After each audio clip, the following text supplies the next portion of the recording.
오늘은 2015년 마지막 주일입니다. 하나님께서 우리에게 축복으로 2015년을 허락하시고 이제 이 2015년이 저물어가고 있습니다. 이 지구 역사에서 2015년은 다시 돌아오지 않을 것입니다. 이렇게 우리에게 주어진 세월들이 자꾸 흘러가면 우리에게도 주어진 마지막 시간이 다가오겠죠. 오늘 우리가 읽은 본문에 보니 시인은 옛날 곧 지나간 세월을 생각했다라고 하고 있습니다. 사람들은 지나간 세월을 돌아볼 줄 아는 동물입니다. 지나간 세월을 생각해보는 습성을 가지고 있죠. 그런데 지나간 세월을 돌아보는 것은 긍정적인 면이 있을 수도 있고 부정적인 면이 있을 수도 있습니다. 긍정적일 때는 지나간 세월을 거울 삼아서 더 나은 내일을 준비하는 그런 마음을 가질 때에 긍정적이고, 부정적일 때에는 그 상처가 너무 커서 생각하고 싶지 않는데도 자꾸만 생각나고 그 생각에 사로잡혀져서 내일을 준비할 용기마저 잃어버리게 되는 때에 이것은 부정적으로 역사하게 되는 것입니다. 우리 크리스천들이 세월을 뒤돌아보는 것은 어떠해야 하겠습니까? 당연히 긍정적이어야 할 것입니다. 어떻게 할 때 크리스천들에게 지나간 세월이 긍정적일 수 있겠습니까?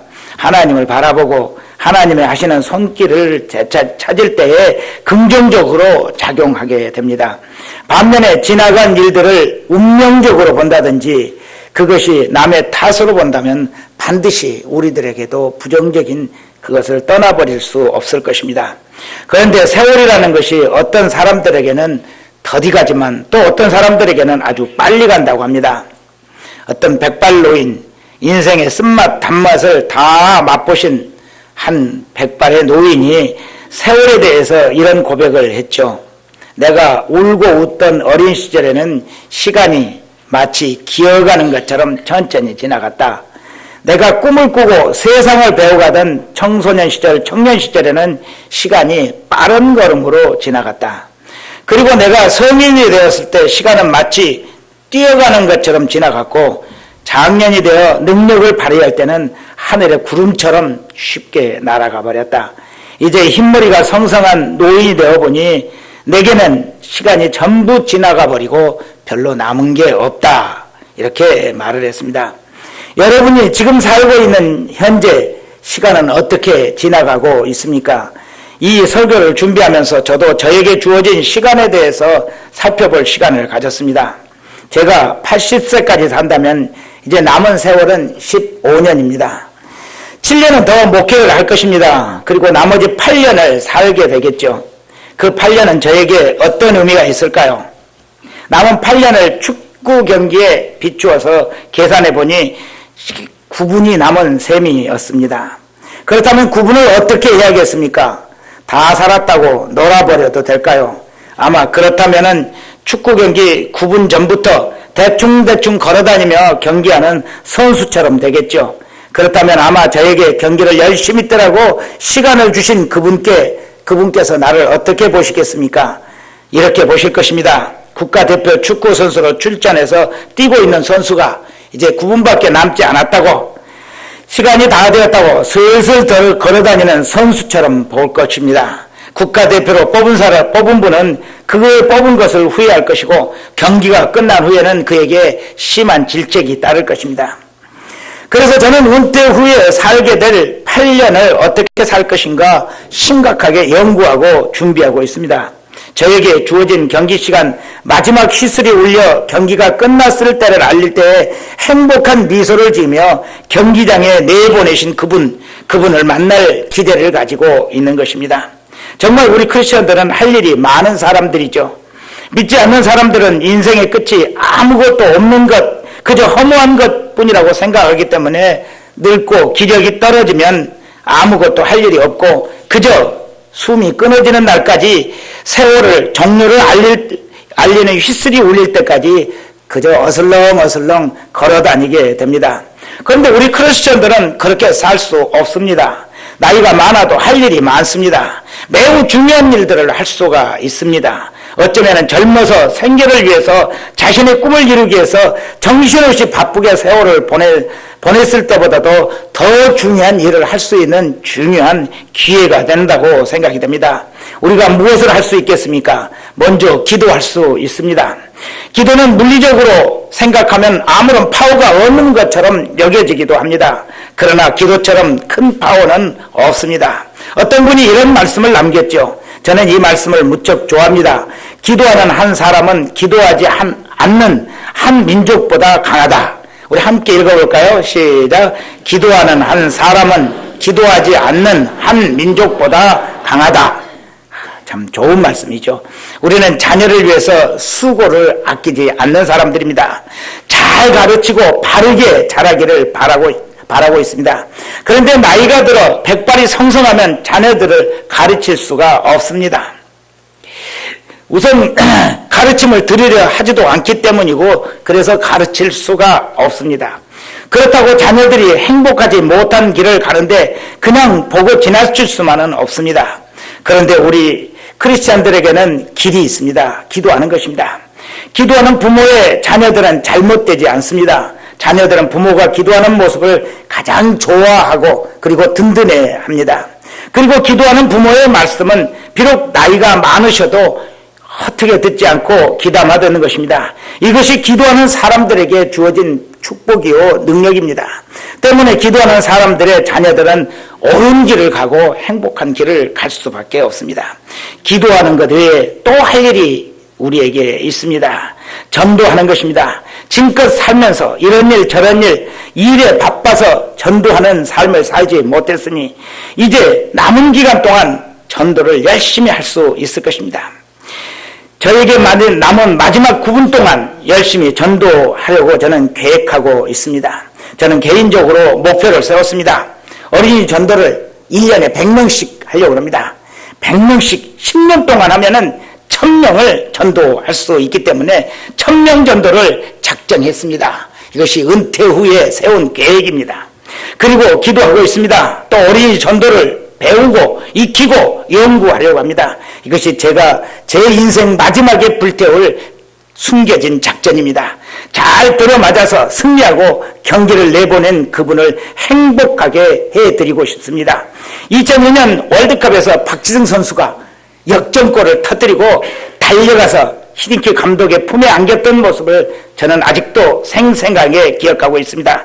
저도 마지막 경기를 마치고 내 인생길을 끝냈을 그때 나를 경기장에 내부신 그분을 기쁘게 하고 그분의 품에 행복하게 안기고 싶습니다. 우리 잠시 복음성가 하나를 부르겠습니다. 주님 다시 오실 때까지.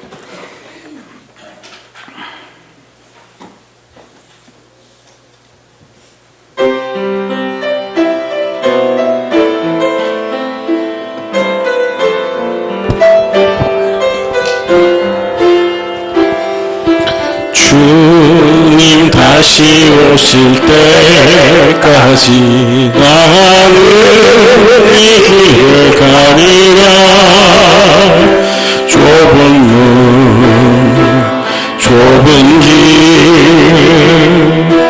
나의 십자가 지고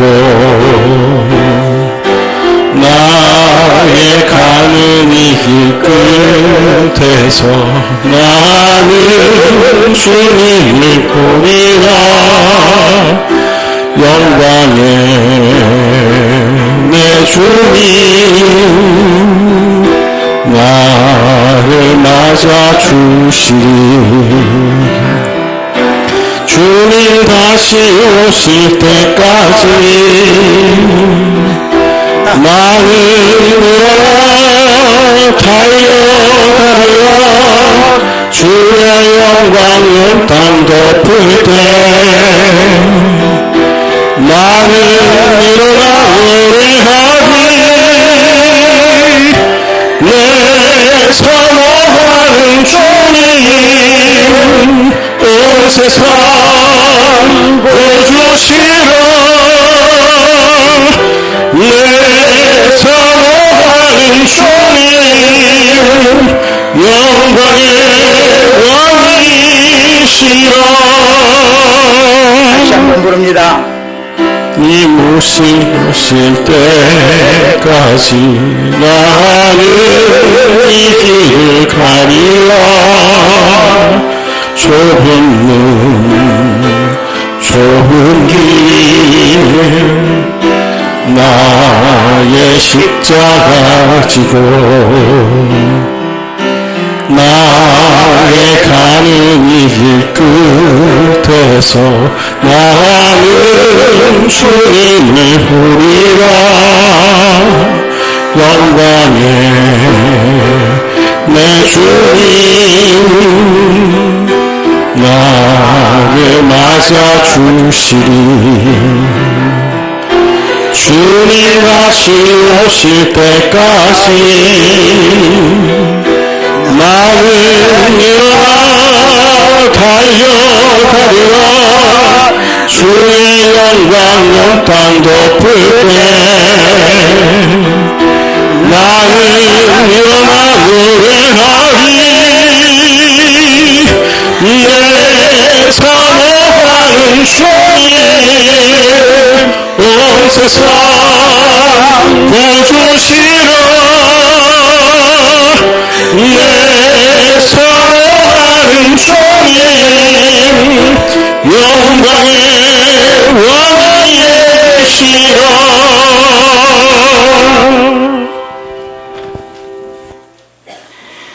본문 말씀을 살펴봅니다. 시인은 지나간 세월을 생각하며 마음이 많이 흔들렸다고 합니다. 시편 77편의 시인이 지나간 세월을 생각하며 마음이 어떻게 흔들렸습니까? 5절부터 9절 다시 읽습니다. 시작.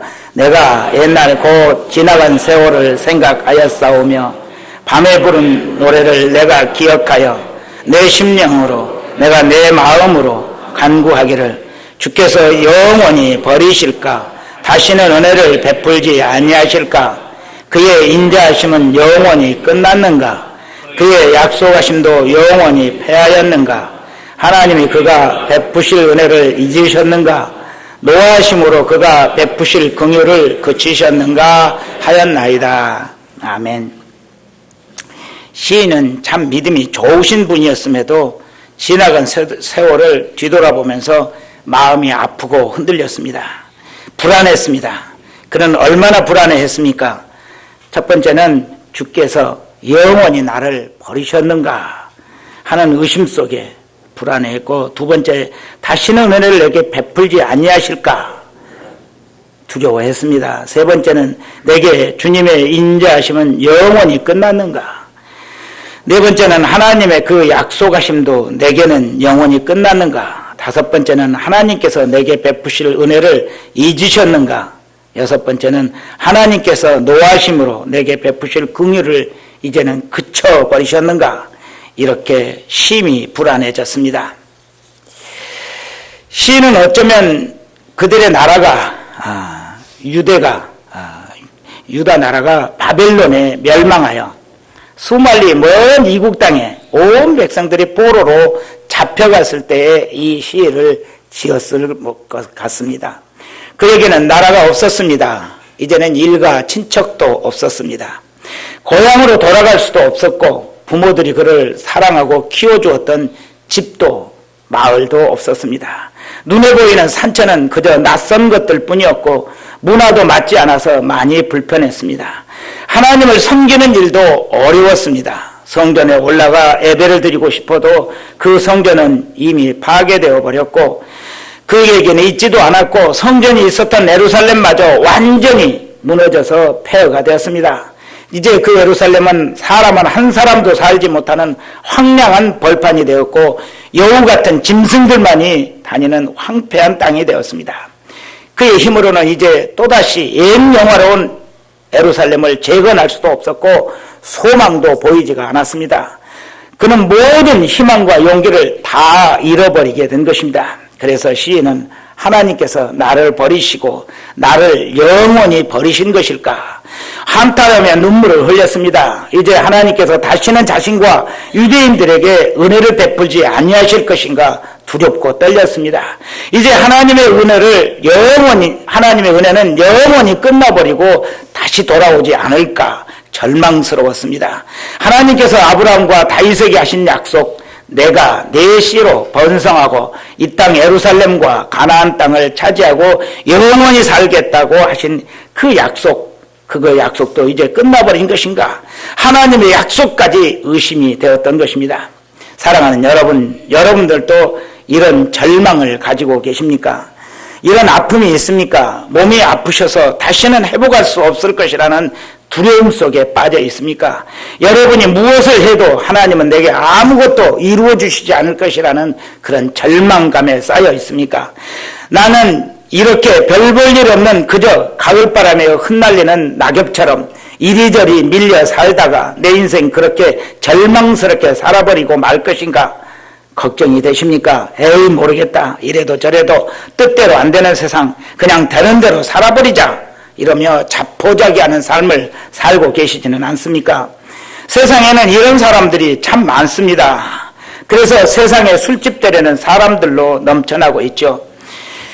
그 외로움을 술로 달래고 그 괴로움을 술로 달래고 잊으려는 사람들이 술집을 찾고 있기 때문입니다. 그래서 술집은 만원입니다. 세상은 살기가 좋아졌다고 하는데 인생을 자포자기하고 술로 살면서 수로 중독된 사람들은 더욱 넘쳐나고 있습니다. 의학 보고서에 의하면 우리나라의 현재 알코올 중독자가 8만 명이 넘는다고 합니다.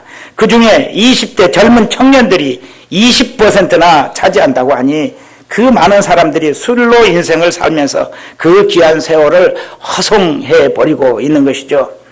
절망은 사람들에게 아주 쉽게 찾아오는 무서운 질병입니다. 사탄은 사람들이 절망하기를 학수고대한다고 합니다. 그래서 기회만 주어지면은 이 절망의 무기를 사용하여 인생을 파멸로 이끌어가는 것입니다. 이런 이야기가 있습니다. 사탄이라는 놈이 자기가 활동하던 지역을 떠나서 다른 지역으로 옮겨 활동을 하려고 할 때에 그곳에서 자기가 가진 도구들을 시장에 내려놓고 반액 대매출, 바겐세일을 하게 되었습니다. 가게 문을 연 첫날 많은 고객들이 찾아왔습니다. 거기에 진귀한 상품들이 많이 진열되어 있었는데 그 중에 한 진열장에 아주 고급 포장으로 잘 포장된 물건이 있는데 그 값이 아주 매우 비싸게 매겨져 있었습니다. 그래서 한 손님이 물었습니다. 이 물건은 무엇인데 이렇게 잘 포장해 놓고 비싸게 파십니까? 그러자 사탄은 이렇게 말했습니다. 이 물건은 절망이라는 물건인데 이 물건으로 제가 가장 많은 일을 했기 때문입니다.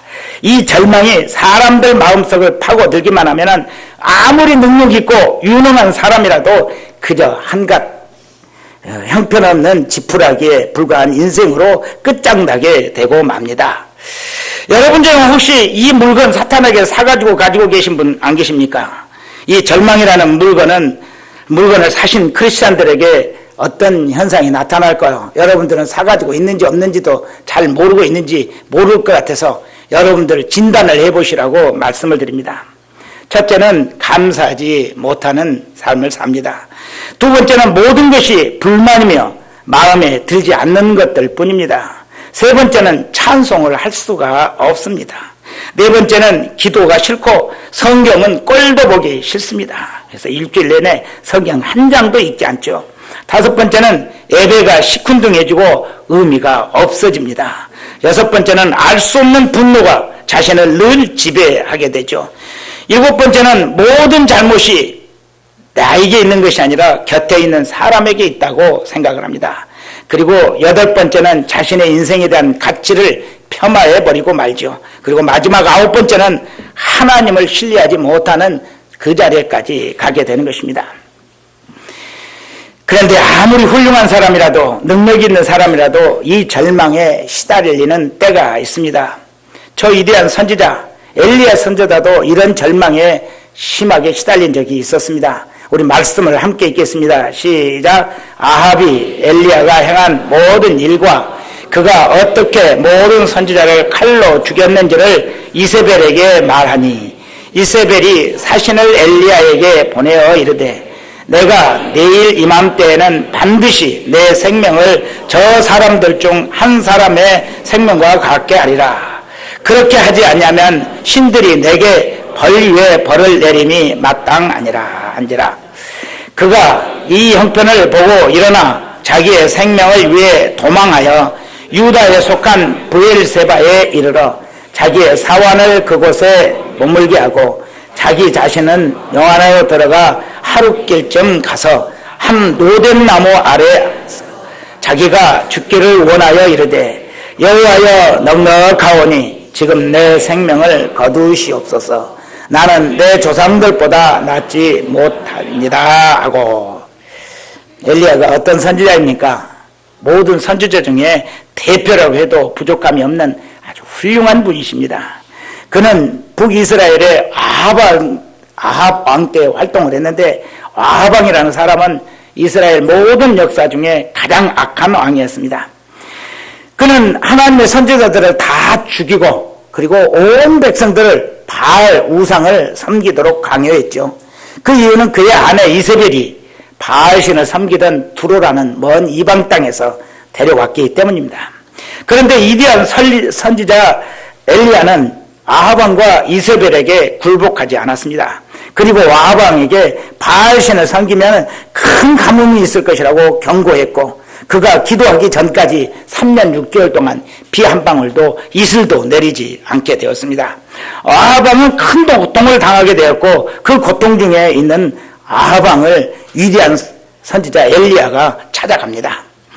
그리고 바알 선지자 450명, 아세라 선지자 400명, 도합 850명과 자기가 대결하게 해달라고 요청을 하게 되어서 더욱 대결이 이루어지죠. 바알과 아세라 선지자들은 850명이 이제 이 나무 단을 쌓아놓고 그 위에 번제물을 올려놓았습니다. 그리고 엘리야 선지자도 나무를 쌓고 번제물을 올려둬. 그리고는 이제 그 바알과 아세라 선지자들이 먼저 기도를 하기 시작합니다. 하루 종일 뛰면서 울면서 몸을 자해하면서 소리를 지르면서 기도를 해도 하늘에선 감감무소식이었습니다. 불이 내리지 않았습니다. 그때 엘리야 선지자가 백성과 왕 앞에서 하나님께 기도하기 시작합니다. 말씀 함께 읽겠습니다. 시작. 저녁 소재 드릴 때에 이르러 선지자 엘리야가 일어나서 말하되 아브라함과 이삭과 엘리야의 하나님 여호와여, 주께서 이스라엘 중에서 하나님이신 것과 내가 주의 종인 것과 내가 주의 말씀대로 이 모든 일을 행하는 것을 우리 오늘 알게 하옵소서. 여호와여 내게 응답하옵소서. 내게 응답하옵소서. 이 백성에게 주 여호와는 하나님이신 것과 주는 그들의 마음을 되돌이심을 알게 하옵소서 하매, 이에 여호와의 불이 내려서 번제물과 나무와 돌과 흙을 데우고 또 도랑의 물을 할는지라. 모든 백성이 보고 엎드려 말하되 여호와 그는 하나님이시로다. 여호와 그는 하나님이시로다 하니, 엘리야가 그들에게 이르되 바알의 선지자를 잡되 그들 중 하나도 도망하지 못하게 하라 하매 곧 잡은지라. 엘리야가 그들을 기손 시내로 내려다가 거기서 죽이니라. 아멘. 엘리야 선지자는 이렇게 큰 선지자였습니다. 기도로서 담대히 우상을 섬기는 선지자들과 대결하여 통쾌하게 승리해낸 위대한 선지자입니다. 그리고 바알과 아세라 선지자들을 기손 시내에서 죽여 처단해버린 승리의 선지자이죠. 우리로서는 감히 그분을 흉내낼 수도 없고 그분만큼 용기 있고 능력 있는 그런 사람으로 살아간다는 게 꿈과 같습니다. 그런데 그 위대한 선지자가 절망이라는 사탄의 계략에 빠지고 말았습니다. 그래서 이스라엘의 남쪽 끝 브엘세바까지 정신없이 달려갔습니다. 그리고 노den나무 아래서 하나님께 기도를 하는데 무슨 기도를 했습니까? 죽여달라고, 죽기를 구했습니다. 생명을 거두어달라고 기도한 것이죠. 사랑하는 여러분, 여러분도 이런 절망에 빠질 수 있습니다. 그러나 그 절망에 너무 오래 머물러 계시지 마십시오. 이제 눈을 들어 하나님을 바라보시기 바랍니다. 하나님의 은혜의 손길을 뿌리치지 마시고 그 손을 잡고 일어나시기 바랍니다. 여러분의 인생도 하나님께서 사랑받는 인생이고 하나님께서 크게 기대하시는 축복의 사람들입니다. 이 저물어가는 2015년 말미에 절망을 벗어버리시기 바랍니다. 두 번째 보는 말씀, 시인은 하나님의 오른손의 해를 기억하고 새 힘을 찾았습니다. 시인은 자신이 절망하며 흔들렸던 마음이 자신의 잘못임을 깨닫게 되었죠. 말씀 우리 함께 읽습니다. 시작. 또 내가 말하기를 이는 나의 잘못이라 지존자의 오른손의 해 곧 여호와의 일들을 기억하며 주께서 옛적에 행하신 기이한 일을 기억하리이다. 또 주의 모든 일을 작은 소리로 읊조리며 주의 행사를 낮은 소리로 예르느리다. 하나님이여 주의 도는 극히 거룩하시오니 하나님과 같이 위대하신 신이 누구오니까. 주는 기이한 일을 행하신 하나님이시라. 민족들 중에서 주의 능력을 알리시고 주의 팔로 주의 백성 곧 야곱과 요셉의 자손을 속량하셨나이다. 아멘. 시인은 지나간 세월을 더 깊이 묵상해 보니 절망하고 마음이 흔들렸던 것이 자기의 잘못이요 죄임을 깨닫게 되었습니다. 자신에게 믿음이 부족했던 것임을 깨달았습니다. 시인은 그래서 첫째, 지존자의 오른손의 해를 기억해냈다 말하고, 두 번째는 하나님께서 하신 모든 일을 작은 소리로 읊조렸다. 하나님께서 하신 일들을 소리내어 되뇌어 보았다, 이렇게 말씀하고 있습니다. 세 번째는 하나님의 도는 극히 거룩하고 하나님과 같이 위대하신 신이 없다고 고백을 했습니다. 네 번째는 하나님은 조상들에게 기이한 일을 행하시고 강한 팔로 애굽에서 속량해내신 것을 기억해냈다고 말씀하고 있습니다. 지존자의 오른손의 해가 무엇입니까? 그것은 지존자이신 하나님, 그 하나님이 강한 능력으로 역사하셨던 지난 세월들을 지존자의 오른손의 해라고 말하고 있는 것이죠. 그랬더니 하나님은 그의 민족과 조상들에게 말로 할 수 없는 어마어마한 큰 은혜를 베풀어 주셨다는 것을 기억해낼 수 있었습니다. 세상 어떤 민족도 어떤 나라도 그렇게 큰 능력으로 구속해내고 속량하신 은혜를 누린 민족이 없었던 것입니다. 하나님은 강한 팔로 애굽에서 이스라엘 민족을 이끌어내시고 가나안 땅에 수많은 왕들을 물리치시고 그의 백성들을 그 땅에 거하게 하셨던 것입니다. 또 다윗과 솔로몬 같은 위대한 왕들을 보내셔서 그 나라를 강대국으로 만들어주시기도 하셨습니다. 시인이 이것을 생각하면서 그 하나님은 변함도 없으시고 이제도 이스라엘 백성을 사랑하고 계실 뿐만 아니라 이렇게 절망적인 상황에서도 분명히 그의 백성들을 또다시 구원해 내실 것이라는 것을 깨닫게 되었죠. 그들의 절망적인 상황이 무엇입니까? 그들은 먼 이국 땅에 잡혀갔는데 그들에게는 왕도 없습니다. 그들에는 지도자도 없습니다. 바벨론에 대항할 아무 조직도 없고 군대도 없습니다. 다시는 예루살렘으로 돌아갈 수도 없고 성전에 가서 예배드릴 수도 없습니다. 완전히 절망적인 상황입니다. 하나님께서 그의 조상들에게 하신 약속마저도 이제는 허물어져 버리고 사라져 버린 것 같은 그런 상황이었습니다. 그럼에도 시인은 어떻게 했습니까? 하나님께서 베푸셨던 옛날 기억을 되살리고 용기를 되찾았습니다.